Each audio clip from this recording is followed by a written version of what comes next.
Welcome to heCast, the official podcast of He Changed It. As always, I am Mike Chisholm. As always, I am excited to host this show and have compelling guests that talk about, everything around the space of men's mental wellness. Today's guest is incredible. He's a cancer survivor. Not just a cancer survivor, but a cancer survivor of something called penile cancer. Didn't know that existed? Me neither. You want to flip through to the next whatever it is that you're going to listen to? Don't. It's a phenomenal story. His name's Whit Penner. And Whit is just, he's a ball of light and energy and has gone through something that many people, whether you're a man, whether you're a partner of a man, whether you have a man in your life somewhere, just the unknown of going through something like that is absolutely astounding. Whit has gone through it. He has survived it, and he has graciously taken some of his time to advocate and to talk about it. Now, through the episode, we actually talk about another cancer survivor, one that's in my life. This is Alara. This is my granddaughter, Alara. And we talk about her in this episode. That's one of the ways that Whit and I actually originally connected was Alara's journey through cancer was very public. My wife and I wrote a book about it. And so we talk about her a little bit in the episode. And this is the gal. So when you hear us talking about my granddaughter or Alara or whatever, this is her right here, 7 years old, cancer survivor. Hi. Obviously, as we go through this episode, and there are sometimes as we do hecasts, what might be construed as advice might come out. We're not giving advice here. People are telling their stories and they're talking about what they've learned. Obviously, if you have something going on, and Whit talks about this, I mean, my goodness, being proactive about things that might be going on in our body, go get a professional to take a look at things. If you've got stuff going on with your mental health, go talk to a professional about these things. We love using heCast as a platform for people to talk about their stories, but in no way are we passing ourselves off as experts. Or even advocates for that matter. What we love to do is hear people, their stories, and through that, maybe we can examine what's going on in our lives or the lives of people around us. If you haven't downloaded the He Changed It app, go to hechangedit.com for all the information about the platform and what we're trying to do. Thank you very much, and we hope that you enjoy this very special episode of heCast, the official podcast of He Changed It.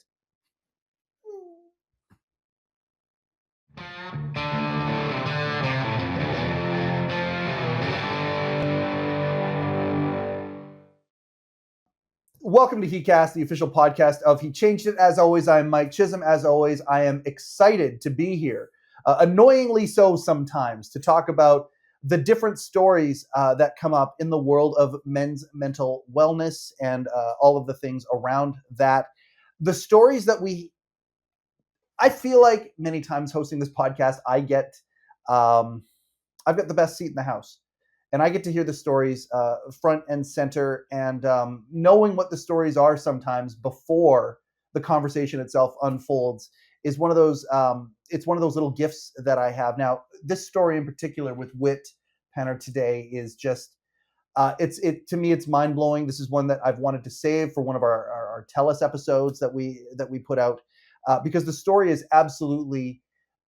It's one that every man needs to hear, as far as I'm concerned. Not just every man, everybody who has a man in their life needs to hear this story as well.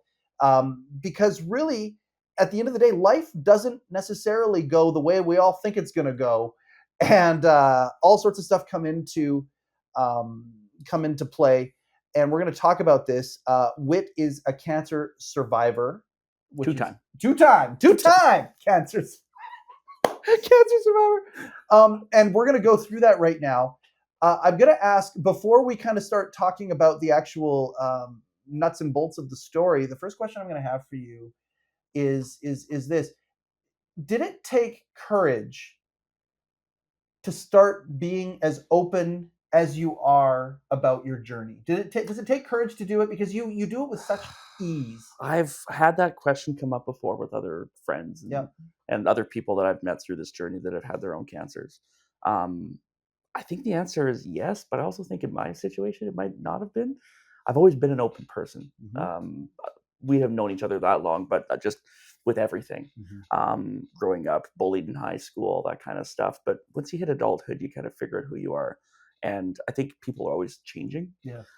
But in this situation, and like you said, we'll get to what it's about, but it's a very specific type of cancer. Yeah. And, like I said to you earlier, like when I found out and I was diagnosed, like the writing was kind of on the wall, but we didn't want to accept it, And when it happened, it was kind of like, okay, like let's grieve on it real quick and then let's get to work. But for me, what I kind of look at it like I want a legacy, but I don't want a legacy from an egotistical point of view. Mhm. You know, I want a legacy that helps others. So I've always said this, and I've helped many men since.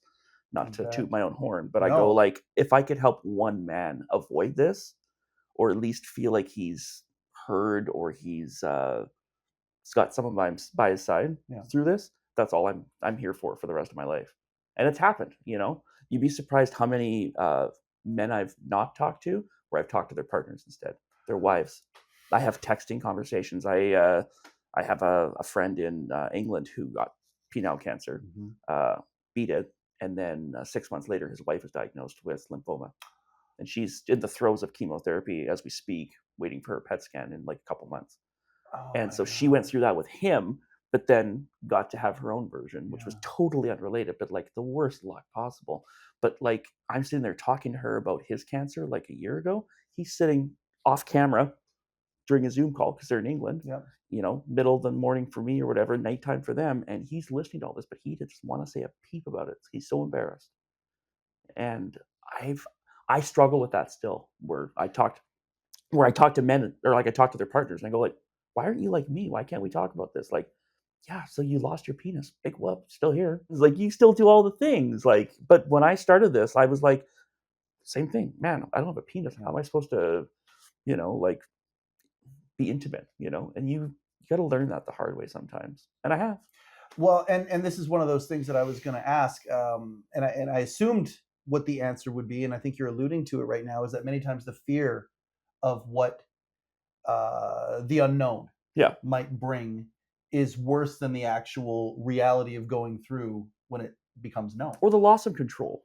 I think that's a Yeah. big thing. And I've like, again, I see a therapist every couple of weeks. Uh, Currently, me and my wife are actually seeing like a therapist together. But Yep. prior to that, I saw that same therapist, through my whole cancer journey. And I said, like, I lost control. Like that's Mm-hmm. what cancer takes away from you, your ability to control things, even with your granddaughter. Like Mm-hmm. there's no guarantee that could not come back, That's just like absolutely mine, right. right? Yep. So you go like that control has been taken away from you permanently. How do you find that again in life? How do you find those points of control where you can like, bring it back? And that's something I still struggle with, on a daily basis. Um, let's now that we've kind of opened up the door a little bit, let's go back. We're the time of this recording, we're in the summer of 2025. Okay. Yeah. So was it 2022?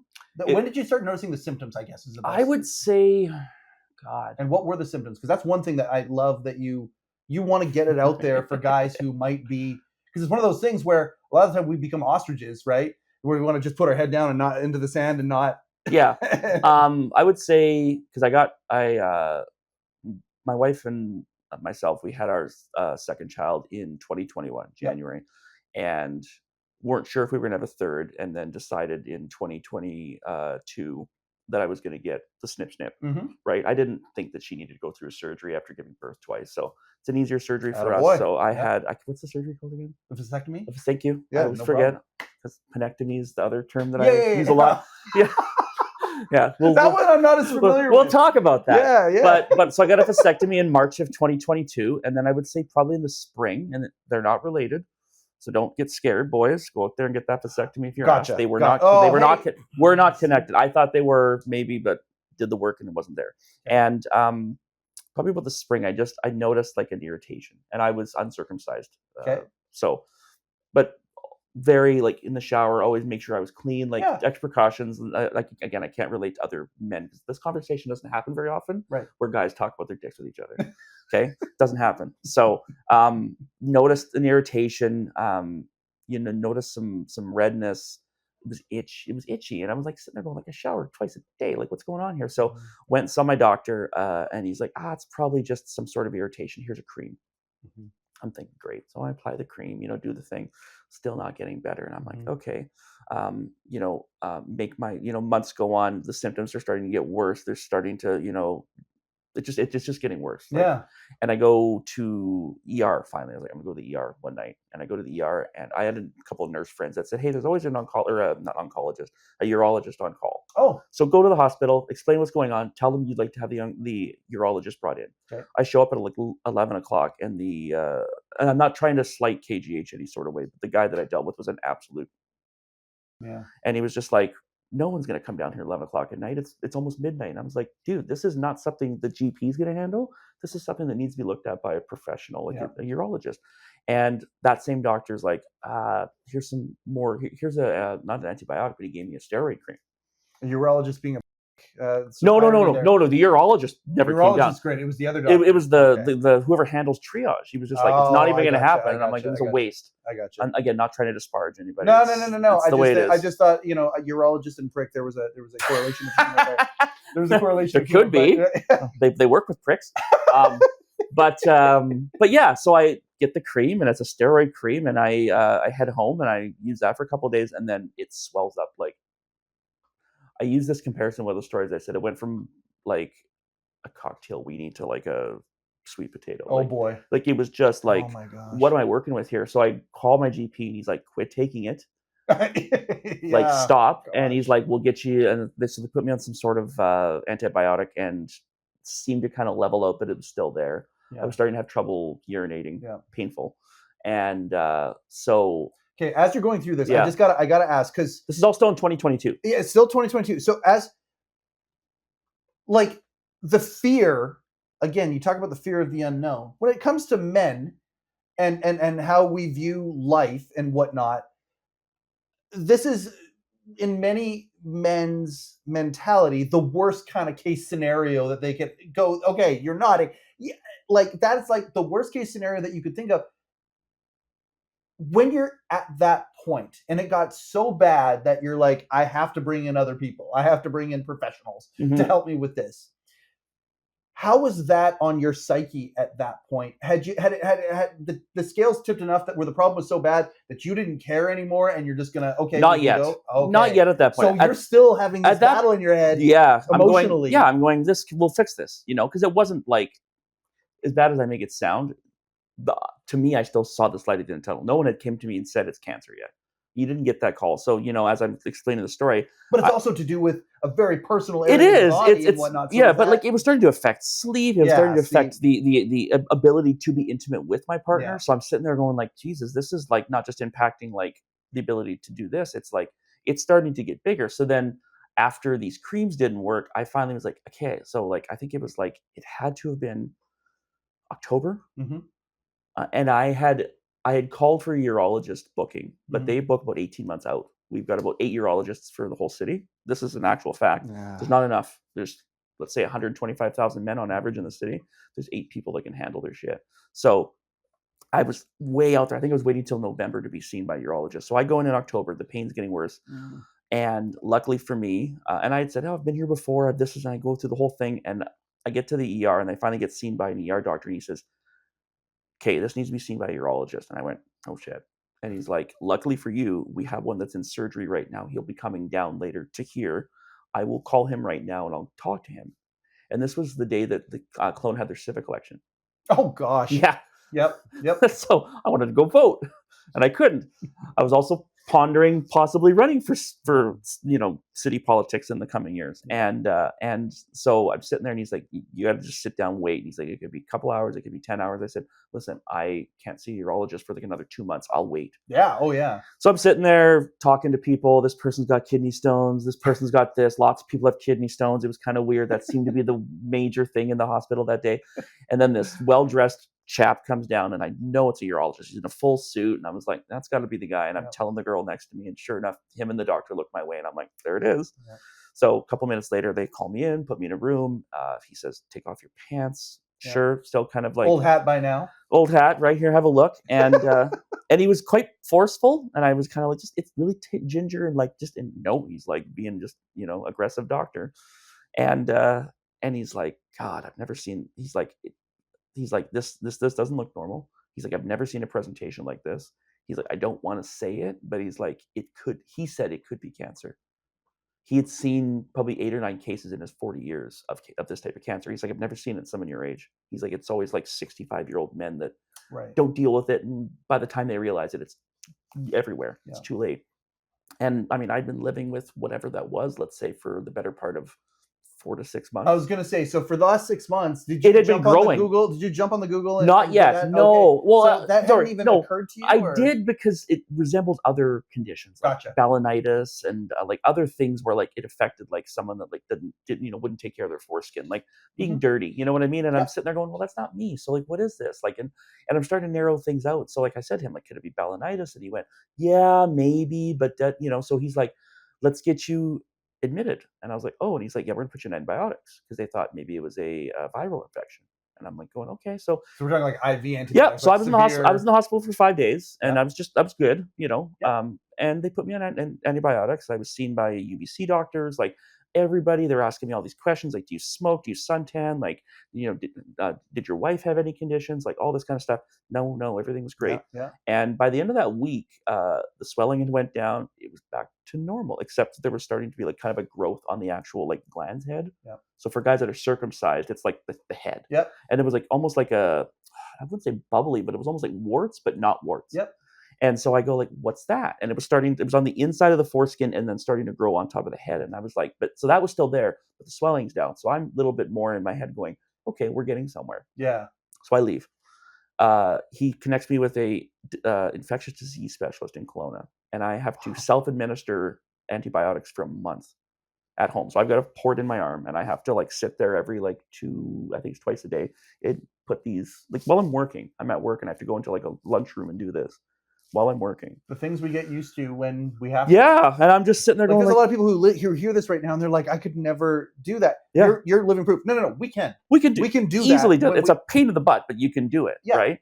And it becomes almost like normal. Yeah. Like it becomes routine. And he said the same thing. He's like, if these work, then we know what it was. If it doesn't work, he's like, then the next thing is a biopsy. So we go through a month, nothing changes. I do those meds for a month and not a change occurs. So I know the next conversation when I go in, and he's like, we'll schedule in for a biopsy. So that is October. So then November rolls around and they schedule the biopsy. So I go into the hospital, have to get put under. When they go to so what they were going to do in that procedure is they were going to kind of give me a partial circumcision. It's called a dorsal fin procedure. So what they do is kind of they I guess like in a dolphin, you think like a dorsal fin. Yeah, well, it's the first place I went was aquatic. Yeah, so they you said that. They cut like a triangle in the top of the foreskin, and it kind of opens it up a bit more so that you can have access to the actual head.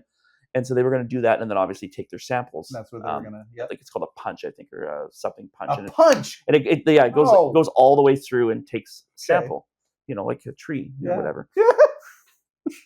And when they did this, I'm not joking, and this is where it kind of gets graphic. Is if you can imagine a penis like this, when they went to do that, it opened up.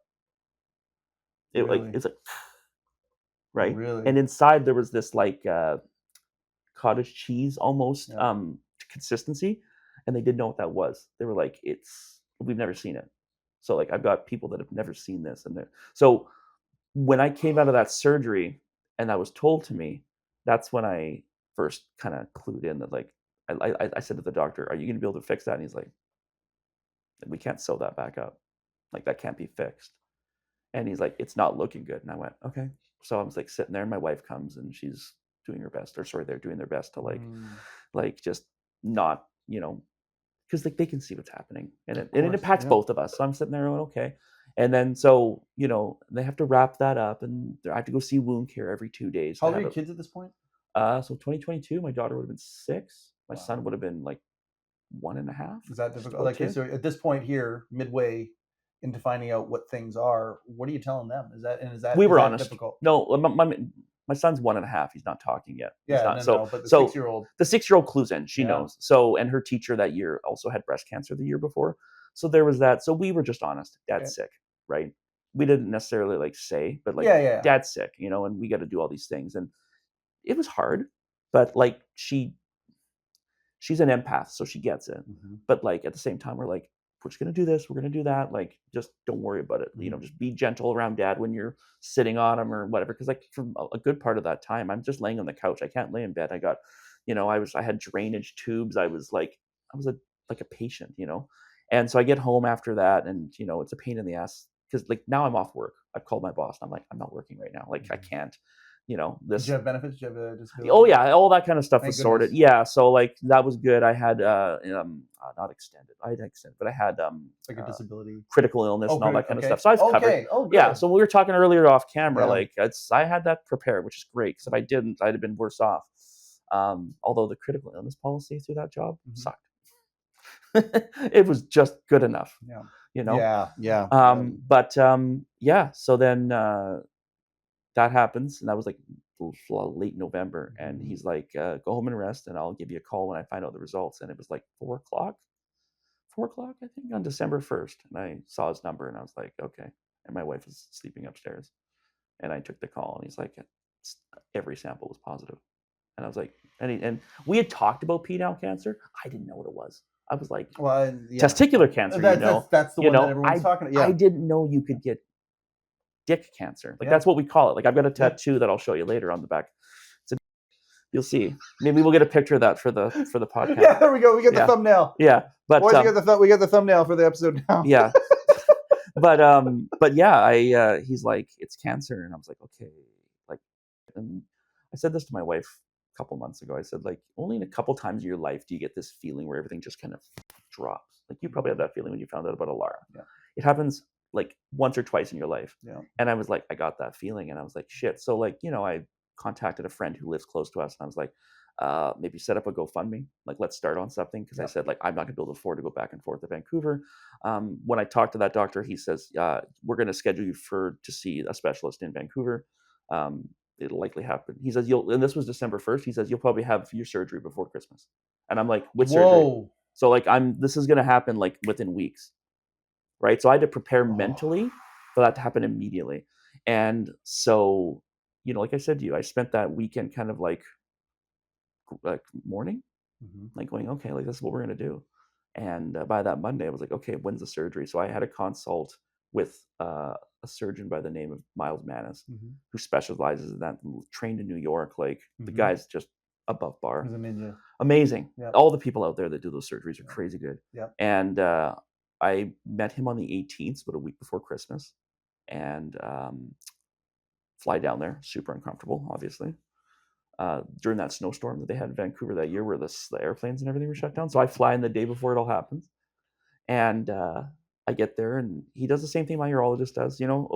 Checks everything. He goes, "Yeah, this is probably cancer," and I was like, "No, that's been confirmed." Like, and he's like, "We'll probably have to do a total or it's called a radical penectomy." So that's removal. Yeah, not the testicles, but the whole penis. Yeah. And I went, okay, and he's like, okay. And I was supposed to fly back and then get called for surgery and come back. So he comes in the room, does his thing, leaves. And I'm literally on the phone with my wife, and I'm doing my pants back up, and I'm like literally preparing to like leave the building and head back to YPR. And he comes back in the room, and he's like, actually, I just spoke to two of my colleagues. He's like, he used this terminology, we're going to cut the head off the snake. He said that we want to get ahead of it. He's like, if the cancer is there, he's like, we might as well. He's like, stay here. We're going to admit you, and you're going to have surgery like tomorrow. Oh, so I expected maybe a couple more days. So you had a weekend to prepare for this meeting, which you thought would be okay, and then there's going to be preparation for whatever that next step is. And now here's the next step. I want to ask about that weekend.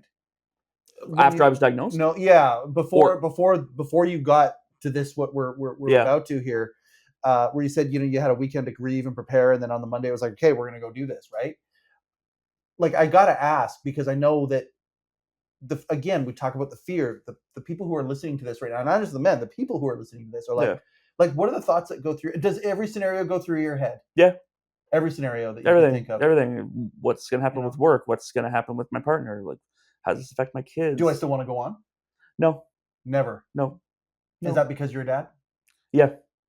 I think even if I'd come across, and we can kind of pivot back, I'd come across like Reddit threads, because I obviously, after this happened, you go down the wormhole. That's what, okay. Or the rabbit hole. You go down there 100%, and it's not, I caution people to do it, but also to be respectful of like yourself, because if you go down that rabbit hole too deep, you don't come back up. Mm-hmm. And it's really easy with internet these days and with everything. Like you can read the wrong thing. And so I'm on Reddit and I'm finding people that have been through this or that are about to go through this. And the one guy was like, I'll kill myself if I get a cancer diagnosis. He's like, I'm not doing it. And I'm like, so there are people out there that just were like, delete. Yep. You get that reference? I do. Very much.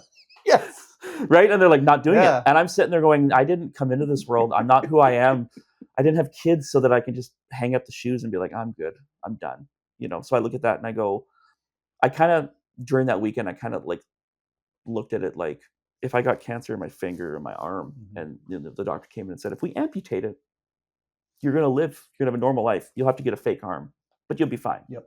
And I went, it's a. Yep.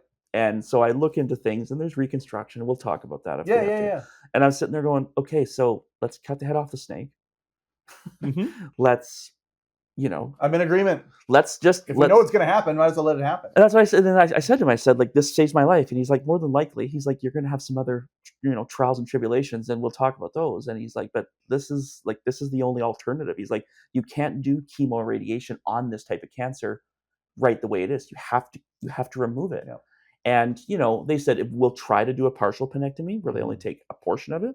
And then you kind of rebuild it. And he's like, and then you'd be able to still pee and still have intercourse. And he's like, but there's no guarantees, right? Like they, and so that was, I never had the thoughts of, calling it quits. It just didn't go there. Yeah. But it can, and it does for people. Yeah. I know it does. Yeah.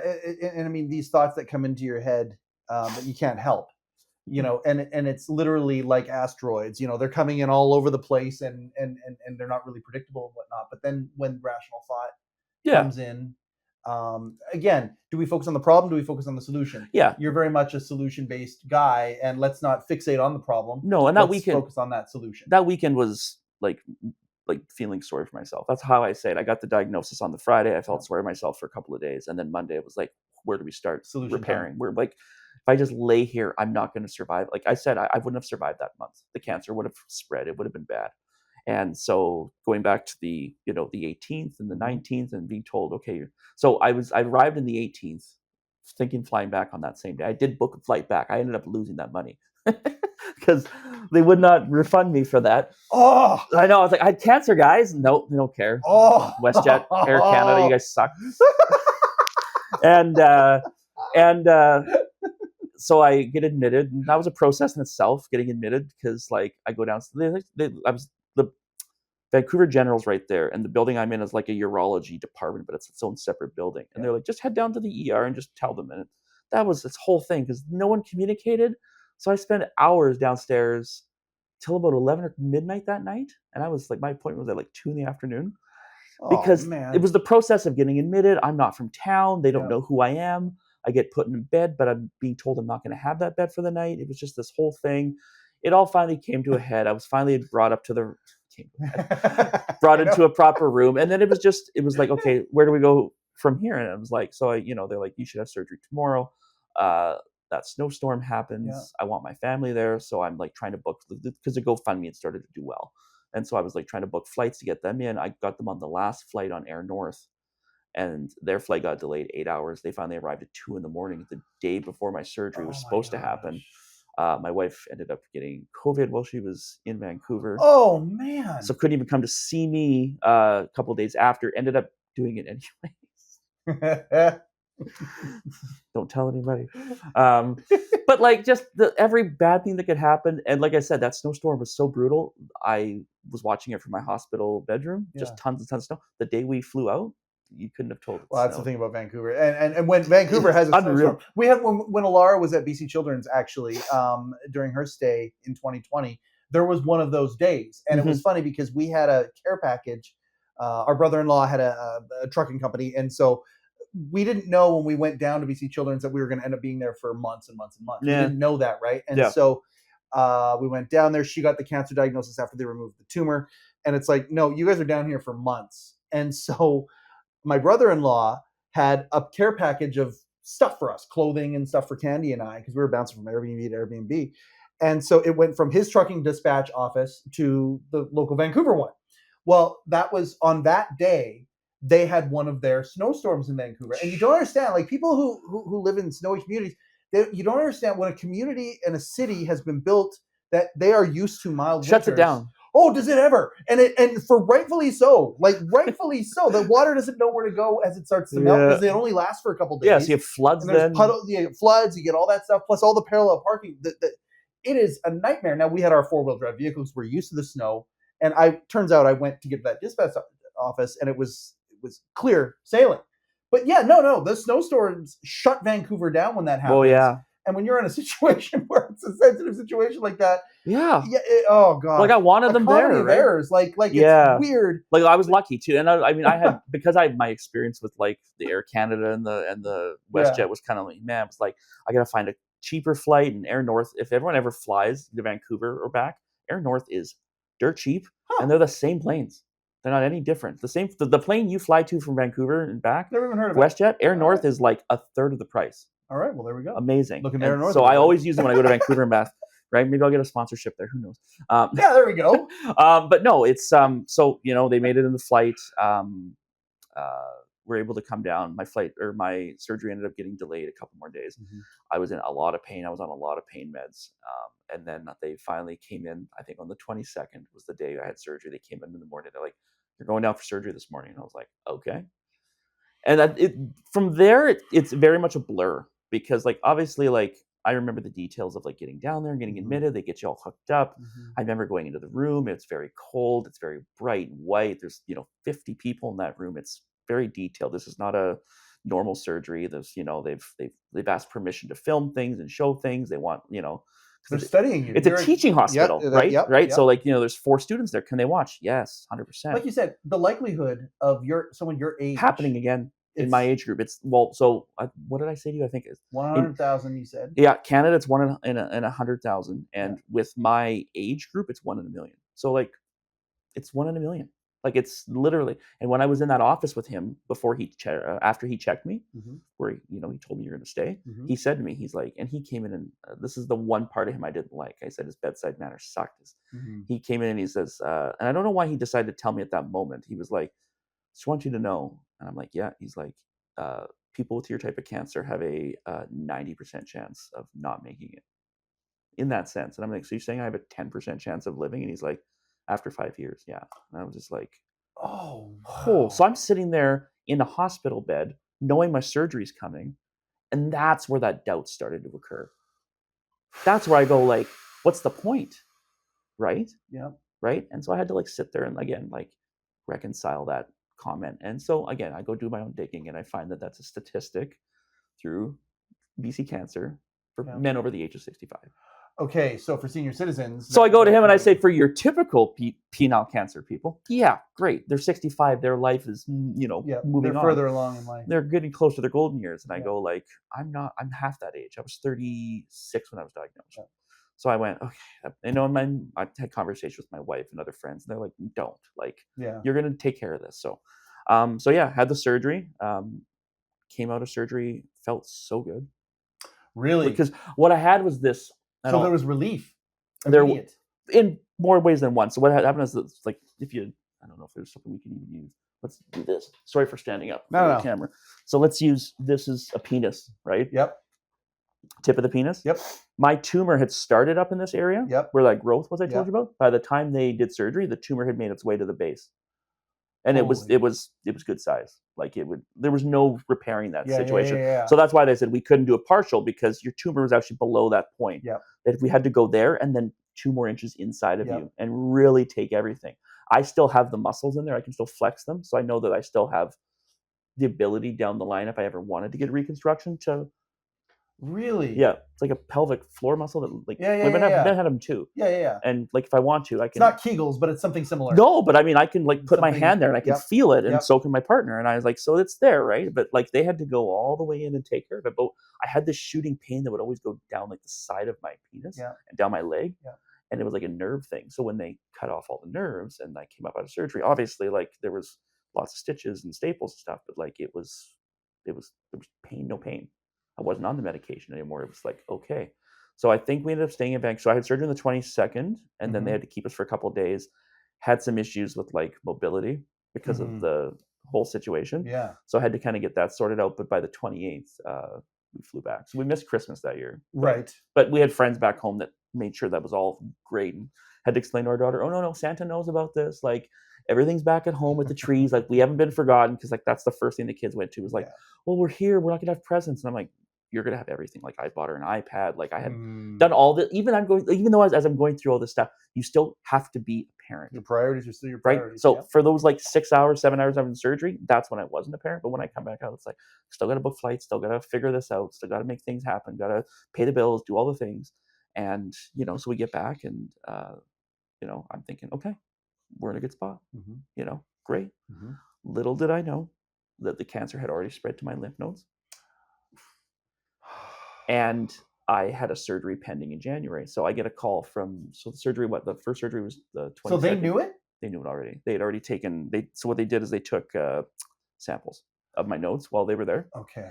Because that's thank God for doing that. It's protocol with that cancer. They always will, because when penile cancer spreads, the first place it goes to your nodes. Okay. And then if it doesn't get caught there, it's anywhere's guess. It could go to your testicles, it could go to your brain, lungs, anywhere.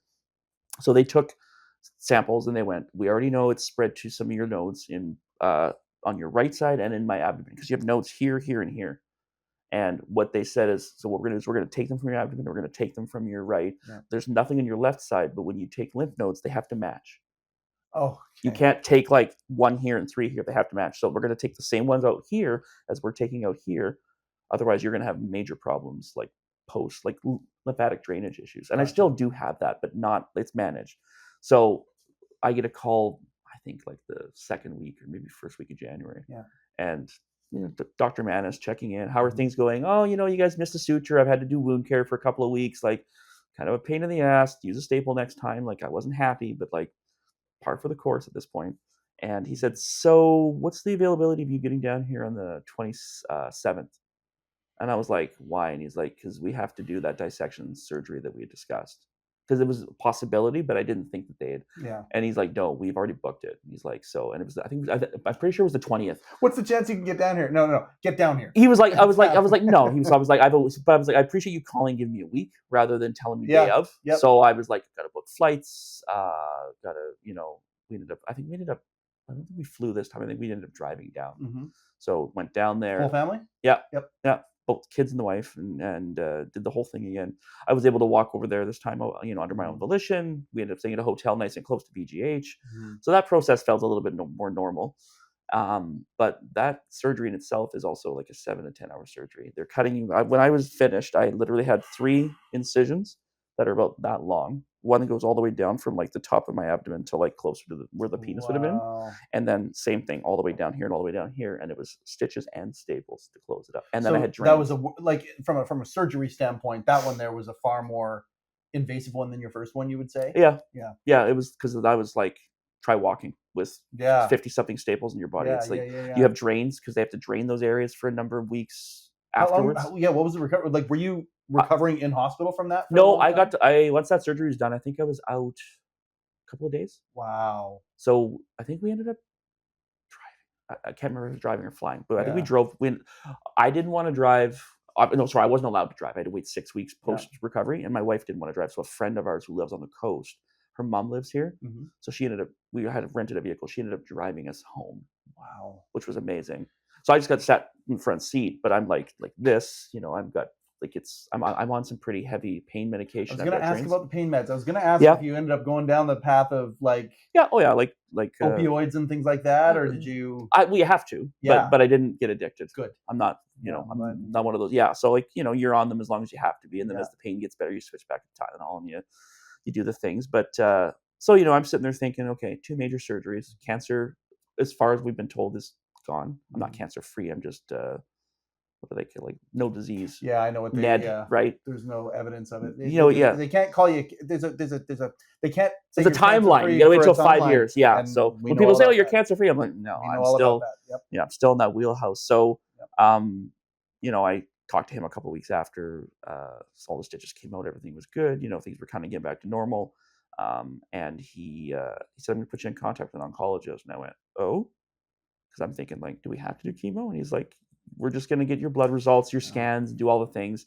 And so I met with an oncologist, and she says, so our recommendation based on what's happened is that you do 3 months of like super intense chemotherapy. And I went, okay. And they said, Eradicate every little cell that they and can that's be. what they said. They They said, get it to 99%. They want that 1%. yeah, with they the, said yep. scans are clean, everything looks clean, but with that type of cancer, it's all microscopic now. And they said, we don't want to run the risk of it making its way up to your lungs or your brain or anything. So they said, Exactly with our granddaughter. Same thing. but the protocol is, I mean, you went through that with her. Like the protocol for any of those type of cancers is like you throw your kitchen sink at that. So like I was on some of the most aggressive cancer meds you could be on. Yep. Obviously lost my hair everywhere. Yep. I lost 50 pounds. I was, like gaunt, yellow. Like that was some, I think that's where a lot of men would go, okay, I lost my penis. I'm not working, like as you continue to go down the story, you go like, when did you ever like really ponder your life? And I go like, I didn't, because like it was the battle. It's like, okay, well, that's just the next step. Like we will get to a point of normalcy at some point where like life gets back to like what it was like. It's just you're missing something. So okay, I gotta ask you that, because I know for us, like it took my wife and I writing a book about it and really dissecting things and doing the introspective work. Our rock bottom was 4 days in when Alara went in for her surgery. The surgery day was the worst day of it. Yeah, like that was the worst. It was the 7-hour surgeries, not knowing. It was the knowing they're going in 2 different places. To remove a tumor the size of my fist out of an 18-month-old. Like it was just, but we didn't know that because of exactly what you said. You just kind of take it day by day, moment by moment. Like you really shrink down time frames. You're not thinking about the future. You're just thinking about each moment to the next moment by that point. Yeah. It's only through, by the 3rd round, we look back and we said, you know what the hardest moment of this was? Our rock bottom moment was the surgery day. I'm super curious. Throughout this process, what was the rock bottom moment for you? God, I don't know. I don't know if I had one. It just was a progression. The whole thing was a progression. You had to go day by day, because I mean, I had been talking with my therapist quite regularly. Yep. And I said this to you earlier off camera. I said, like, you have to reconcile death really fast, especially when you get a cancer like that, because the success is low. Yep. And so you just have to kind of be okay with like dying. That's weird to say, but you have to be okay with just like, oh, it came back. Oh, we can't beat it. Now it's terminal. Like you just have to be okay with that. And I think rock bottom for me was when I found out. I just didn't think, I was like, why me? Like there are so many worse people in the world. And, and I won't say anything negative about my family members, but there are people in my family that like aren't good people. And I go like, why not them? Like I said that to myself. I like, why not that person? Like, why do I have to experience this? I'm a good person. I'm kind to others. I work hard. Why am I being pushed again? I'm so glad you said that, Whit, because I mean, these are the thoughts that go through people's minds, and they don't say them. Thank you. And many times, because other people don't give, it's natural. It's not a permission thing. It's just because people don't say it out loud, they think they're bad people for thinking it. Yeah. And really, at the end of the day, it's natural. Yeah. And I mean, I've always been a forgiving person. Like I say this, I've changed over the years. Everyone changes. Yeah. I've struggled with that in certain aspects of my life, because I go like, well, no, but like that's not the person I remember, and that's not the person I remember. And it's like, but in the course of a lifetime, and 3 of us included, like change will occur all the time. You're not the same person you were when you were 10, 20, 30. You change, right? And so, where was I going with this? No, the thoughts that come into our mind. Yeah, and that was my rock bottom, man. When I. There you go. Yeah. Yeah.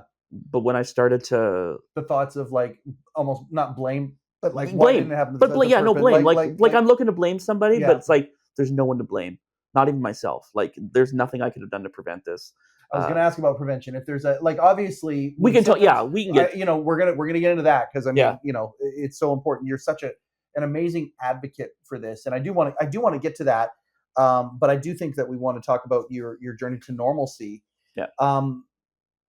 Was that the second hiccup? Because I know there was a hiccup, and I knew, was that it? Was there, after that second surgery, was there another thing that happened after that, or was that it? Was that so? First surgery in 22. Yeah.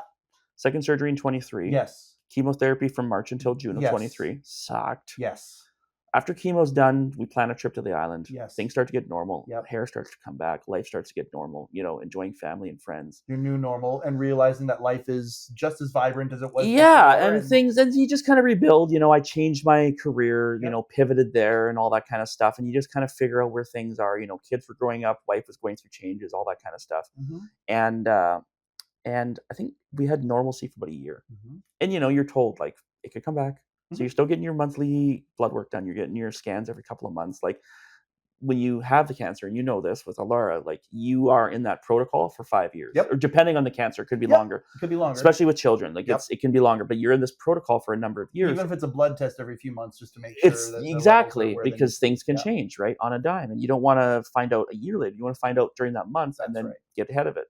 And so for about a year, things were good. And then we go into the summer of 24, and I start feeling a pain similar to the one from before going down my leg on this side, and it's impacting my ability to sleep. It's hard. There's no growth or anything that I can see or feel, but it's just this like nerve pain. And so I mention it to my oncologist, and I ended up having it happened in August, and I had my PET scan because I got a yearly PET scan in September of that year. And I said to her, I'm not going to bug you about it now. I didn't want to go to KGH. Because the scan's coming up. The scan's coming up, but I'm going to go to KGH, and they're not going to schedule a PET scan. They're going to do everything else. And so I was like, let's just wait till then. And it wasn't like bad. It was just irritating. And your biofeedback was there. Like it's changed now. The alarm bell. Yeah. When you have any sort of thing like this, any cancer survivor can attest to this. You're just more cognizant of anything, a bump, a feeling, air, wind. The biofeedback was strong. And I went, this isn't normal. So I go do the scan, and she called me back, and she's like, we're going to do they did a biopsy and I was going to say retinal scan. No, they ultrasound. Oh, an ultrasound. So they did an ultrasound of that area, did a couple of biopsies, and sure enough, she calls me as I'm sitting on the toilet one morning. My wife's in the kitchen. Does. And I pick up the phone. I said, hey, how's it going? She's like, how's your Friday going? And I said, pretty good. And she's like, I said, depending on what you got to tell me. And she's like, yeah, it came back. So it was a tumor about, 7 centimeters, right in there, so to the right of the penis. And she's like, we'll just have to remove it. So, and then we'll go from there. So again, another surgery, same doctor. I ended up meeting somebody so it was weird. When I had my first surgery, the removal, I was in a room with like 7 other people down in Vancouver. Like they have tons of, it was roomy, but like other people in the room. And I ended up talking to her until the very second last day. And the nurse had left my curtain open, and I was naked. And this lady walks up, and I said, hey, do you mind closing my curtain? She closes my curtain. We ended up talking without seeing each other for like 2 days. Oh, wow. She was a nurse in Kamloops, and she had kidney. So it's funny, she ends up, so we talked for a couple of days, and we, it was really cool. And then I wake up, I had taken a couple more meds than I should have. So I wake up really groggy one morning, and my curtains are open, and I look, and she's gone. The nurse comes in, and I'm pretty high. And I was like, is she dead? Like, where is she? No. Where did she go? And they said, no, she was discharged. And I was like, okay, she's healthy. Like, she didn't die. Because it was like, there was nothing there. So anyways, I ended up connecting with her later. Her name's Kate. And she messages me, and she's like, I have this friend. Do you mind talking to her? And I went, or not a friend. They were in a different group, like a Facebook group. I have a Facebook group that I'm on for penile cancer. They were on one for kidney cancer. And this friend of hers who lives in, I'm blanking on where it is.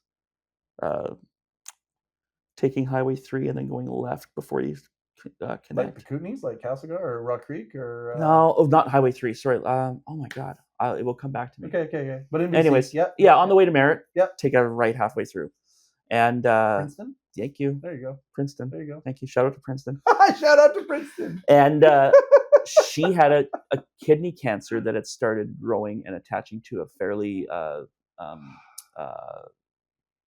important like vein artery that connects to the heart. So we end up connecting, and I just said, like, she's like, do you mind talking to her? So I connect with her, and I was just like, hey, like, I'm a friend of Kate's. I've heard about this. Like, if you need to talk to somebody, that was my first advocating that I'd kind of done. And I was like, if you want to talk, blah, blah, blah. So I find out that she's actually going to be in Kelowna for some blood work to prepare for this journey she's about to go on. She's a nurse too. And she was like, yeah, I'm actually going to be in Kelowna, blah, blah, blah, on this day. I said, why don't we go for breakfast? Right. And she was like, great. So we ended up meeting each other. Her husband, my wife, 4 of us, we went for breakfast for 4 hours, talked, she was just starting her journey. And then we ended up finding out that our surgical day was the same day. No kidding. Same doctor. No kidding. Back to back.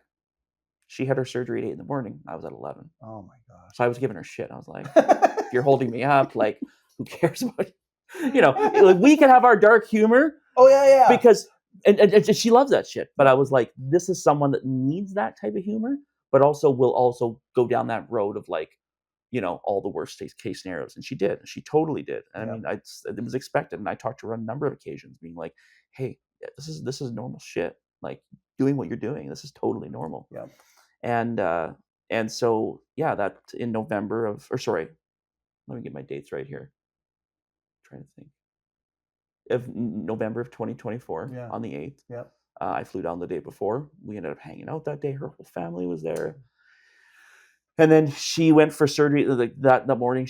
Or the day before, she was like, oh, I should buy all this stuff for my daughter and blah, blah, blah. And I'm like, is she getting married? She's getting stuff for weddings. And I was like, is she getting married? She said, no. And I was like, what are you doing? She's like, I'm preparing. And I was like, don't. Enjoy today. Enjoy your family. And I was like, she wanted me to hang out that night. And I was like, listen, I got to mentally prepare for what I have to go through tomorrow as well. Even as minor as it is compared to you, I need to prepare for that. So, she went in that morning, and then I ended up, her surgery took longer. It pushed my surgery. Yep. Right. So I'm sitting there, I get down there at 11, they get me all signed up, and it's like 1, 2, 3, I think it's like 3 or 4 in the afternoon. And I was like, are they still in surgery with blah, blah, blah, blah? And they're like, yeah, how did you know? And I said, well, she's a friend of mine. And I said, like, I know about it. So then, later on, Dr. Manis, who's my surgeon, he comes down and he's like, okay, we just got backed up a little bit with that last surgery. He's like, we're going to be ready for you in about half an hour. And I'm just going to get prepared and blah, blah, blah. And I said, how is Alana? And he went, how did you know? And we talked. There's a whole story about those two as well. And so everything's good. We were able to remove it, blah, blah, blah. I was like, great. Because like I texted her husband. I was like, here's a picture. Like, everything's good. And so, sorry. Don't be sorry. Like, I'm not sure why I get emotional when I talk about her. But I do. Yeah, and it's interesting the way that it works. We talk about ourselves and the things that we go through. Yeah. Far more painful. Yeah. I don't get emotional and talk about myself. Far more painful. Yeah. But yet, then we start talking about others. You see it, and then you kind of go, like, that's what people thought about you. And this is the part where why I wanted this to be shot for one of the Tell Us episodes and whatnot, because again, it's the fear of the unknown, and it's when you're in it yourself, it's different than when it's somebody else. And because it's different, you think it's going to be the same for yourself, but it's not, and it screws up the mind. It's a mind trap. It's so weird. And it's tough to explain that. It's like I said, it's because you're such a light talking about yourself, and you're not a light talking about her. The respect and the emotion is coming out of you. That's how But you're such a light talking about your story, and it's fascinating that that's the human condition many times. How that works. So how that works. So I went into surgery. But she backed you up. She one of these delays now. You actually had a name and a face for it. Yeah, and so we had a joke, and then I went into surgery. My surgery was a couple hours. It took me a bit longer to come out of anesthesia. I ended up getting upstairs late that night. They put me in a private room as I requested because I had insurance for that. I got pulled out of that private room for someone else. Which was funny because their insurance was better. Well, so her room's here. Her room is here. My private room is here. They moved me down the hall to a room of like 6 people. I was in there I think I went in that room at 11 o'clock at night. They discharged me by 11 o'clock in the morning because I wasn't required to stay there. And okay. Because I was and this was comparatively, this one here was a walk in the park compared to the other two, and compared to hers. And compared to her, yeah. And then so before I leave, and it was a pain because I had to book a flight. It was an expensive flight because it was last minute. I was like, if you guys can give me one more day, I can book with Air North. It'll be cheap. Yeah. I just but I had the funds. So I was like, whatever. I'll just book an $800 flight back today. Whatever. Yeah. And so before I left, I was like, do you guys know where Alana is? And they said, oh yeah, she's just down the hall. She ended up being next door to where I would have been. Oh my gosh. So I went and saw her, and she was just loopy, out of her mind, like just totally but she's like, give me a hug. I'm like, no, like just chill. And I was swollen. Like I had a hard time getting out of the hospital. Like Yeah. it was hard because like the surgery where they had to go in kind of up above my right testicle. So my testicles were quite swollen after surgery because of that. But got home, it was a rough couple of days, and it healed. Same thing. There was a bit of an incision. I bent down when I got home a couple of days after. I think I broke an internal or an external stitch, so that had to be taken care of. I had to go through wound care. They had to do a negative seal pressure thing on my. I had to have. Oh wow! Oh, it was a whole thing just to like have that heal, because where the testicles were so swollen and where the incision was, it was pulling on the sutures. Gotcha. They didn't think about that, right? So again, conversations and just stuff that happens. Like, it's just part of it. So I was like, okay. So I went through that process. It finally healed. And then same thing. I talked to Dr. Manis. He's like, so I'm going to connect you with a radiology oncologist. I was like, radiation? More chemo? No, more radiation. I thought maybe chemo. Yeah.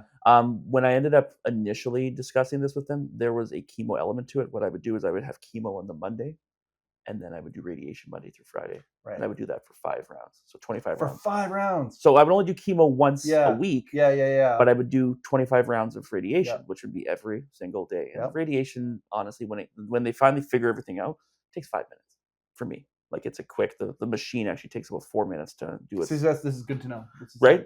Yeah. Basic stuff, but depending on where your cancer is, right? Well, and people think radiation, and they think the worst case scenario of what they've seen. You don't go into a big room or anything. You go into a room, and it's literally this machine that just goes around you. And I sent you images, right? So you'll see those. Yep. And it's a very basic machine, but once they get you in position and everything's great, the machine literally, I counted the seconds one day. It's 4 minutes and 52 seconds. Like it's boom done, right? So but that first. So it's more a scheduling pain in the butt than anything. And I'm trying to work, and I'm trying to get rides, and you're right. But when I started, so I was like, okay. And so they're like, you'll do one of the drugs you took for chemo. You'll take a higher dose of it, but you'll take it once. Okay. A week, opposed to that same dose. Yeah, as opposed to 5 days a week that I did before. So I thought, chemo will be a slam dunk, like whatever. That first week chemo, the day I took it, it knocked me out for a week. I was throwing up. All the meds I was taking wasn't working. Like it just hammered me, and I went, whoa! Like not even, because the radiation effects don't really take effect till about week 3 or 4. Right. It was the chemo, and I called my oncologist that I had before, and I said, I can't do this. Like I literally can't do it. And what the chemo did was give the radiation about a 10% boost. And I said, so if I take myself off the chemo, am I risking my life? And they said, no. They said it just helps the radiation be stronger. But they said, if you can't handle, I said, it's literally disrupting my life. Like I've lost, that week I lost about 15 pounds alone, just that week, just because I couldn't eat. Like I wasn't eating anything. I was maybe trying to get down some yogurt. I was not drinking water. Like it was not a good scenario. The silver lining is that chemotherapy will obviously work, because look what it did to my body, right? Like it was reacting. That's a good reaction. Yes. Yeah. Right? Like they'll look at that and go, great. If we ever have to run into this again, at least we know chemo is going to work on you. Right. So just stuck with the radiation, did chemo that 1 week, and then did the 25 rounds of radiation. And my latest scan, I have a PET scan next month. Mm-hmm. But all my other scans since my blood work's all come back normal. So technically, I guess I'm in remission as it stands. Yeah. But definitely not cancer free. So now we can go to kind of like what normal life is now. Yep. It seems pretty normal. Yeah, trying to make it that way. It seems pretty normal. And I want to talk about that with family, and because how old are the kids now? Shoshana turns 9 this month. Lockhart is 9 and 4, and he's 9 and 4. Yeah, 9 he's 4 and a half.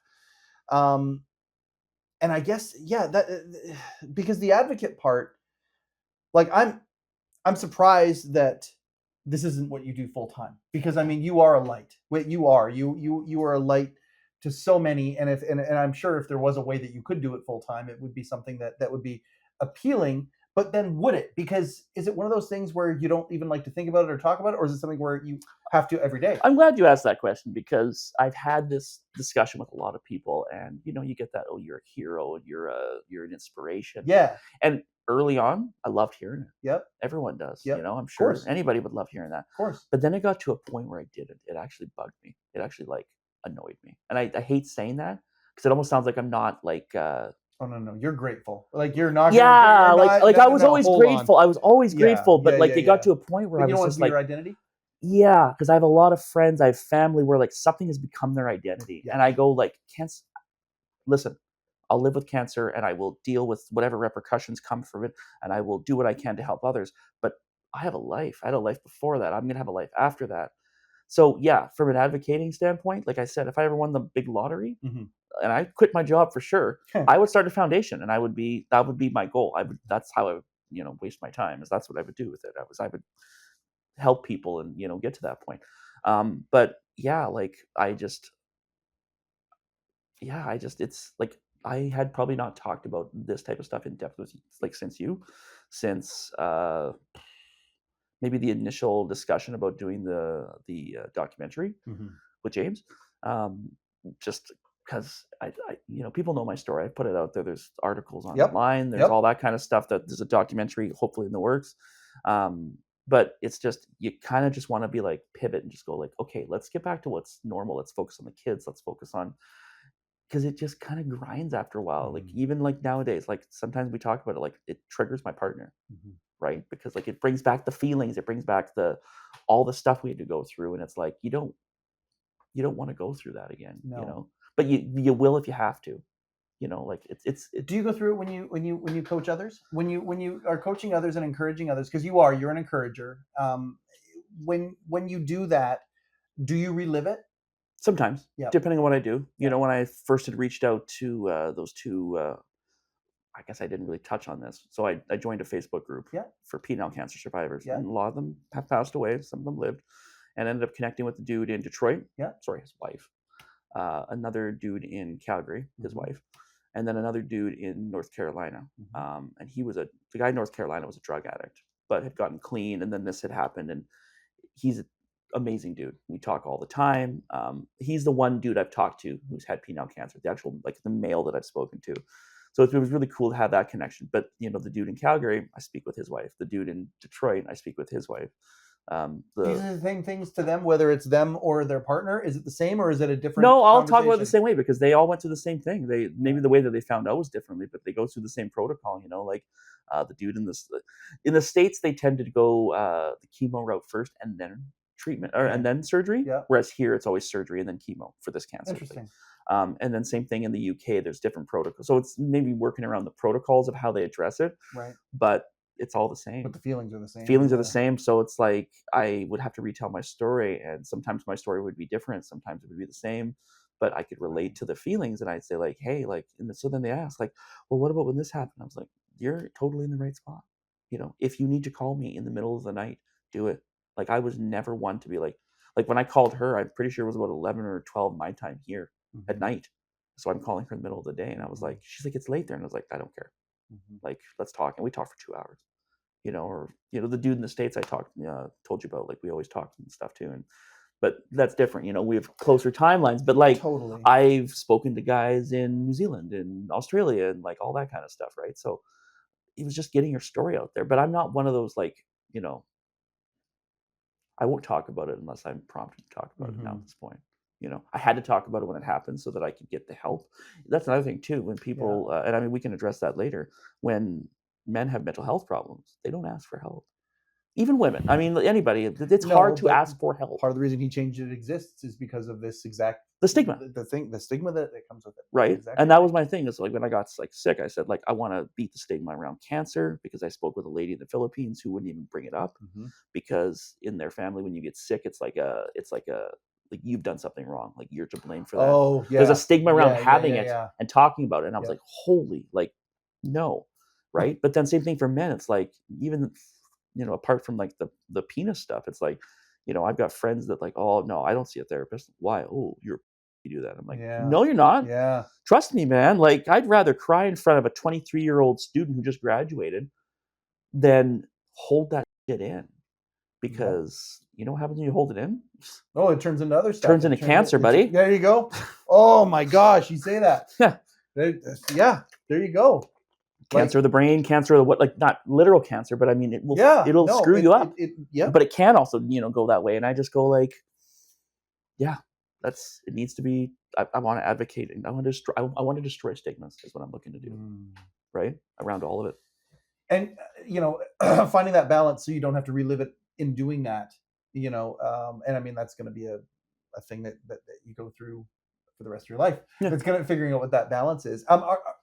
So it's one of those things like everybody's heard of Movember now. I don't know if everybody's heard of it, but a lot of us have heard of Movember now. We think about that. Are there organizations out there that are united? Like, is there a conference every year that talks about this type of stuff? Like, are there places? When I talk about Atlanta, is it a new frontier? No, when I talk, so oddly enough, you bring up November. When I talked to Alana, about half a year ago, she got invited to a urology conference. She prompted me to submit my stuff. It was in Vegas. Yep. Big, massive conference, and she wanted me to speak, and didn't, with what's going on in the States, I wasn't super keen on traveling to the US. Gotcha. And just, I didn't want to tell my story that way. And I was like, you know what? I don't think it's for me. She ends up submitting her application, and she got to go speak about her particular, because I guess in the realm of urology, kidneys are included in that sense. Yeah, no, it makes sense. Right. So she got to discuss, and she got to actually speak in front of like a bunch of people, and like at this conference, which was really cool. But November is a huge thing for men's cancers, right? And in that year of kind of where things were good, I looked over their website and I went, well, they discuss, all the different types of cancers, except they're missing one. This is why I'm bringing that up. They're missing one. Yeah. And I went, okay. So I reached out to the national director. His name's Todd. And I sent him an email and I said, hey, I appreciate all you guys do for men's cancer and blah, blah, blah. However, you're missing one. And so I explained my story and I sent him some links, and he said, wow, same thing you said. He's like, we need to talk about this. So there are some plans. I don't know if it'll happen this year, because it's getting close to November already. Yeah. But there are plans to do some advocacy around that with that particular organization in Canada. And I would hope that if it takes place here in Canada, then we're able to do the same thing, and it becomes part of their, I guess, their roster of what they talk about, because they address the testicular and all the other ones. Yeah. They don't talk about penile because it's so rare, but it's becoming less and less rare. Well, yeah. The uptick in some of those, like, Australia and like England, you're starting to see it become more common. And I go, like, it's not rare. It's not common here, but it's. Well, and let's be ready for the, like, I mean, okay, if it's happening at all, there should be a support network for it. Yeah. Because the people who are going through it, oh yeah, we don't have any support for you because it only happens to one in every, you don't measure up to the. That's what I found though. Was like up to the numbers of the measure up, you right? know. Yeah, exactly. What do you say? Okay, so the things to advocate for, that it actually exists, all that sort of stuff. But when it comes to things like, and I mean, prevention isn't the right word, things like that. But the message that you have for guys that are out there, I know you've got a couple and partners as well who are going through this with their partner, and they don't necessarily know tools, things that they can, do, things that they shouldn't do, that kind of a thing. I want to talk a little bit about that because, you've obviously learned a lot. When Candy and I went through this with our family too, like we wrote it down in a book, like all the things that we learned, and that was for us a way to kind of cope with things and get through it. I assume that is a similar thing for you. You're taking the things that you've learned and then packaging them and giving them out when the universe gives you the opportunity to do it. You're doing it today. Yeah. What are some of the things that are reoccurring that you keep saying? Well, I mean, I always tell my guy friends, I was always like, check. Like don't ignore those things. Like, you have to advocate for your own health these days. Even, I mean, we can even talk about it as we get near the end here. I'm suffering from some post-radiation complications that I will have a surgery for later in August. Which I didn't know. I didn't even told you. Yes. Yeah. So, but I'm always telling the guys, like, listen to your body, check it. Like, if you notice something's off down there, get it looked at, because you don't want to go down this road, But in relation, I guess, ask that question again. Well, what are some of the things that you have learned, and the reoccurring things that you are finding that you're telling people as you're telling your story? They're asking for it, maybe not advice necessarily, but things that you've learned through this process. If there are things that are reoccurring that, oh yeah, that's something I've clearly learned because it's something I'm continually. Yeah, I think it just comes down to the medical system, because when this all started, I kind of, when we talk about the blame game. Yeah. And I went like, well, why didn't my GP take it more seriously? Should I have filed something against him? And that was a thought in my mind. Should I sue my doctor? Should I sue my family doctor? Yeah. And then when I was, pushed away at KGH, should I have filed a lawsuit against KGH? all these things come in your mind. So I kind of, I guess and I'm not throwing shade at anybody. I love the KG. No. I did the thing for the KGH Foundation. It's just at that moment you're angry and you want to blame something. And, you know, when you finally come around to it, what I said is you just have to advocate for yourself. Like and that's a thing nowadays anyways, with any sort of health condition. Absolutely. You know, if you don't push the narrative, things won't happen quickly. So I've always say to people, like, if something happens, like, push the narrative, like, do what you have to do, send that email, talk to that person, use your contacts. You know, how many times have I reached out to friends I know that work at the hospital? Who do I talk to? Who do I send this to? Here's who you send it to. Go do it this way, you know. Or even with this particular complication I'm telling you about, I had to email my oncologist, my urologist, who I wouldn't see for like another 6 months, and just send a scary email saying, like, here's where I'm at. I'm in pain. This is what's going on. How do we fix this? I know what this is. You know, we've gotten the scans back. We need to move on this, not wait 6 months. And, you know, a couple of days later, you get an email and things start to move quicker, right? So it's advocation for yourself. You're talking about being proactive versus reactive.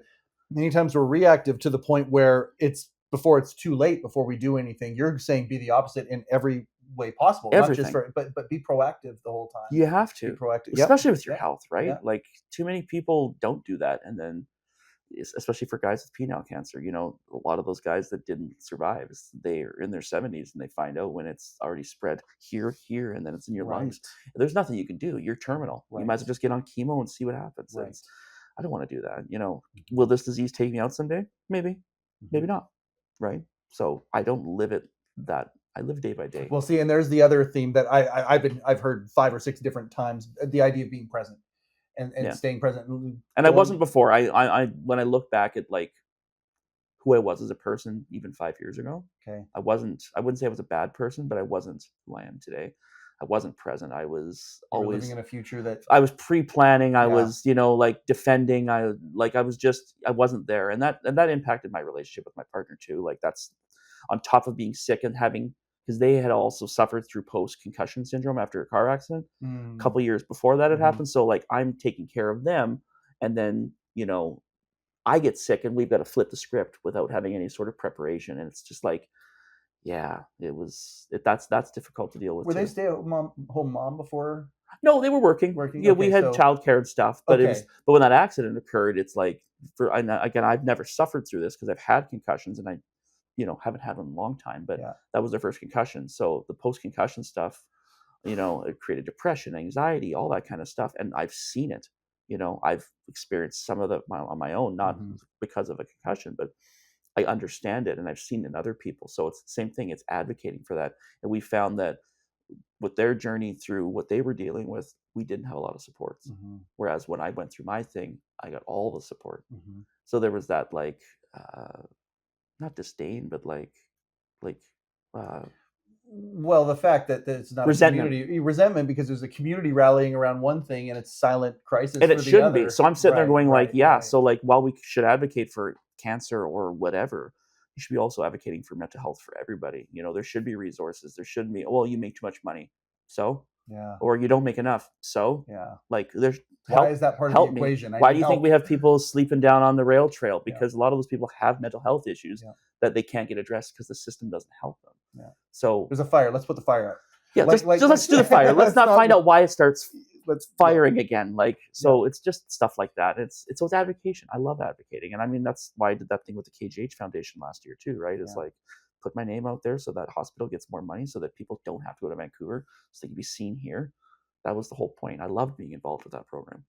The idea of okay, so here's a okay.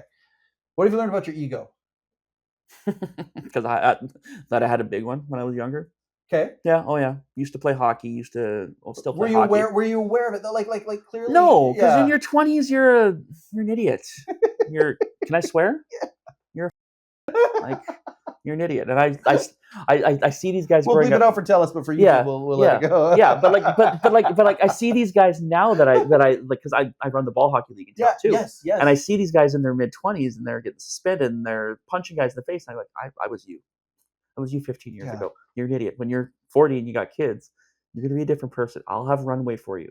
I will give you the runway. I will not throw you. Yeah, like, I'll suspend you and I will deal with you within my capabilities. but I don't usually throw a lot of people off the bridge. I've got friends that referees I used to ref with. I got friends that like I shouldn't be friends with because they're just losers and they're just not, they're not for me. But then you give them runway, you let them have that time to like grow, and then you see them again. You go, hey, you've grown, you've changed for the better. I got runway for you now, right? I don't need you in my life back then. I need you in my life now, right? And the people that don't serve you, I learned that through cancer. There are certain people in my life, family members included, that did not serve me. So bye-bye. I wrote Blood an is not entire thick. chapter on my side of the book on that. Blood is not thicker than water, and I will say that to my dying breath. It's not like if you don't serve me in a way that like helps me like get better. You find out who your friends are. You find out who the people that are really in your corner are. Yeah, 100%. Like this, right? Yeah, and what a blessing that is. Yeah, like that's the other.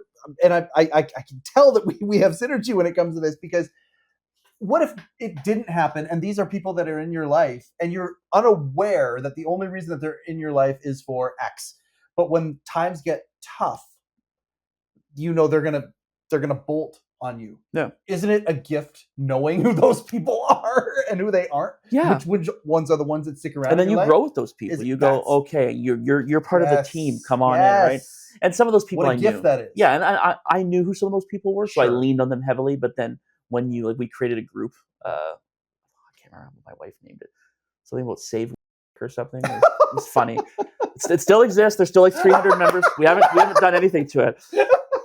We'll throw the link up there. Shout out to the Safe Wit Stick group. And but like that's where like the people would like, we'd make a comment and you get a bunch of comments and people would be like, we had people bring over food. I had a friend that went to Costco and just bought a bunch of groceries and showed up one day, paid for flights, people that started the GoFundMe, people that would check in, send me DoorDash stuff. This is all when I was really sick. And it was just like, you appreciated those little things, because it was like, I'm on disability through work, and it's like, so it's a very small amount of money. My wife was having to like pivot with their job, deal with what I was dealing with. So like financially it was not easy to deal with that, with your traveling back and forth. So like, I was fortunate, but other people aren't.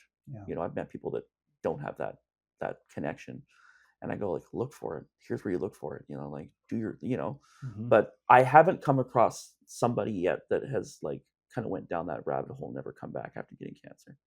That lady in England I was telling you about, she went there after she got cancer. She got the diagnosis and she was like, I felt like driving my car into a semi this morning. And I was like, why? Because I'm not going to beat this. And I was like, you're going to beat this. Like you have the best doctors you can. Like, what are you starting with? Chemo. Great. You're going to hate chemo. It's going to suck. Like, I'll call me anytime you need. You're going to throw up. You're not going to be able to eat. You're going to lose a ton of weight. It's better than Ozempic. It's hell of a drug, that chemotherapy. I said, that's better than any diet, But like, she got through chemo and now she's waiting. Now she's in remission and she's waiting for a scan. Like, she did it, but she was there. She wanted to end it. So for the people who are listening to this that are going through something, whatever stage it is, that encouragement, I think what you just said, I think is like, it's water in the desert, and we're stronger than we think. Yeah. That's what I learned too. Like, like doing that kind of stuff. Like, even the pain I'm going through right now that I was telling you about doesn't pale in comparison to the, pre-surgery. It doesn't pale in comparison to the chemotherapy. Even the radiation was very difficult near the end, especially on that pelvic area. You know what I mean? And you just find out who your friends are and you find out how strong you can be. And I mean, there are people that will watch this and go, well, I'm terminal. What do I do? And it's like, embrace it.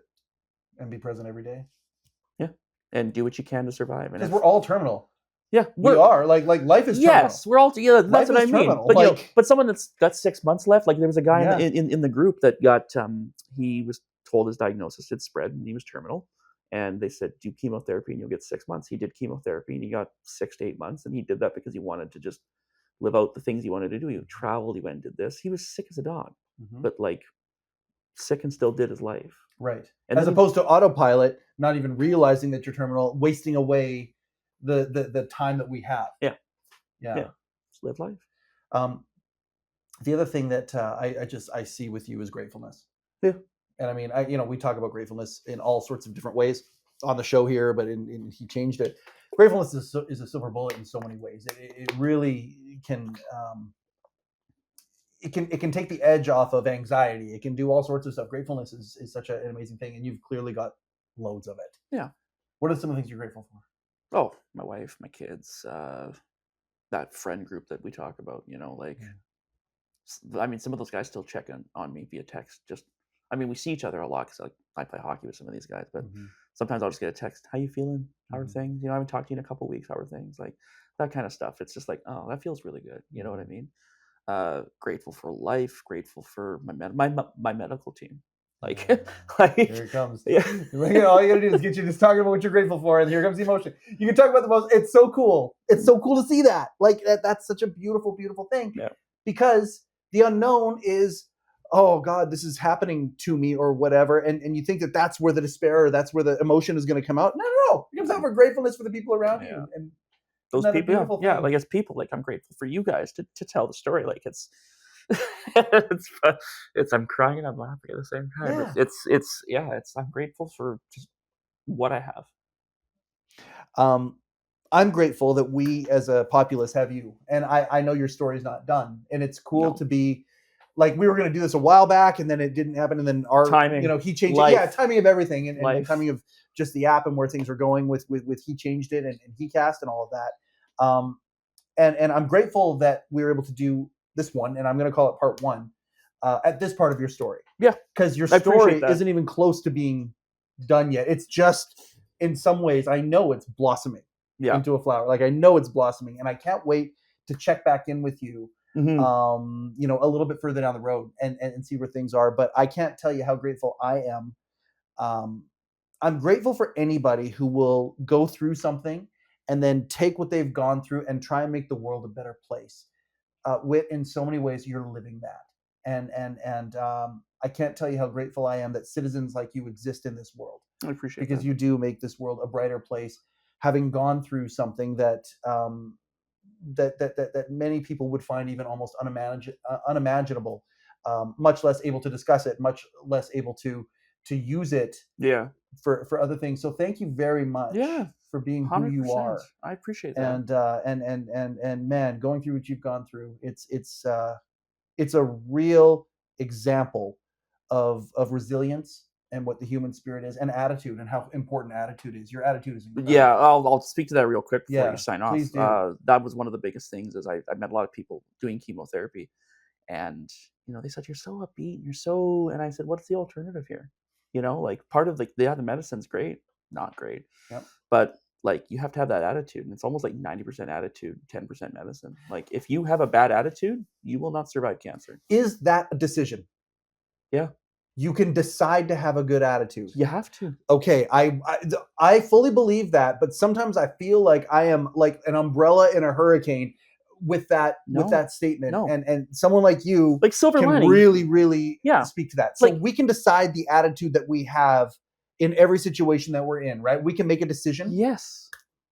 100%. Who doesn't need to hear that? Everybody needs to hear right? that. And that's what got me through the treatment. Is like, you decided to have an upbeat what other alternative do I have? They're putting poison in my body. Like, ha ha ha ha ha. Like, I have a tumor in my body. Ha ha ha ha ha. Right? So yeah, no, that's what you got to do. I love you. I appreciate you. Love you too. Thank you so much for this. No worries. I appreciate this, the vulnerability, all of it, and I can't wait for the next part as we grow and as this thing grows. If we can provide a platform for you to do the things that you want to do, we are going to certainly do that. Whit Penner, thank you very. If people want to do you do the social media thing? If people want to follow you, where do they find? Are you that guy? No, I mean, certified Whitaker on Instagram. Okay, but if the doc is going to be made or whatever, we will certainly throw it out there. Yeah, we'll definitely. Yeah, you'll have to get better at that. If you got a doc that's going to come. Oh yeah, we're going to have to get better at that. 100%. So we'll get that. We'll help share it. This is why we do the show. I mean, my goodness, at the beginning of the show here, I talked about the importance of messages like this. I think finishing it off with the attitude, whatever it is that you're going through right now, where's your attitude? Could it improve? Could you make a decision to improve that attitude? And if so, will that improve the situation? Give it a try. I bet you it will. Are there things that you're grateful for? I mean, my goodness, many, if not most of us, are not going through the tonnage of things that Whit went through and has gone through and is still going through in some ways. where's our head at? Where's our heart at? These are phenomenal, phenomenal things that we can talk about and ponder. This is why He Changed It exists. If you haven't downloaded the app yet, what the heck are you waiting for? Lots of good things coming. This has been another episode of heCast, the official podcast of He Changed It. My name is Mike Chisholm. Go change something.